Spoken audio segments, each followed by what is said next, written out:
My dear fans, నా army.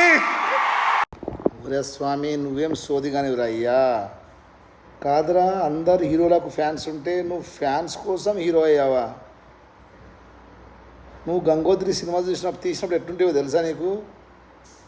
చక్కగా లేకుంటేరా స్వామి. ఏదో చిరంజీవి దయ వల్ల ఆ చిరంజీవి అభిమానం రా మేమందరము. మేము తర్వాత నీకు అభిమానమైనాము. నువ్వేమన్నావు ఇంతకుముందు ఒక మీటింగ్లో, ఫస్ట్ నా సినిమా బాగున్నా బాగాలేకున్నా కానీ ఫస్ట్ టికెట్ తెగేది మెగా అభిమానులే అన్నావు. ఇప్పుడు అన్నీ మర్చిపోయినావా? ప్యాన్ ఇండియా స్టార్ అయినావు. నువ్వు బొంగులో స్టార్వి. నీ యాక్టింగ్ బాగుంటుంది, అన్నీ బాగుంటాయి. నువ్వు పోయి పవన్ కళ్యాణ్తో పెట్టుకుంటే లోపల చూసుకుంటారా, బయటపడి నీ లైఫ్ను సర్వనాశనం చేసుకున్నావు. నువ్వు పైకి రావడం కష్టం. వేణుస్వామి ఇంకా నీ జాతకం చూసినట్లు లేడు. రేపేళ్ళుడు ఆయన కూడా చెప్తాను నీ జాతకం. ఎందుకంటే నీ వేణుస్వామి అటువంటి జాతకాలు ఈజీగా చెప్తాడు. ఎందుకంటే నువ్వు పక్క నాశనం అయిపోతావు అని తెలిసిపోయింది అందరికీ. ఓరా స్వామి.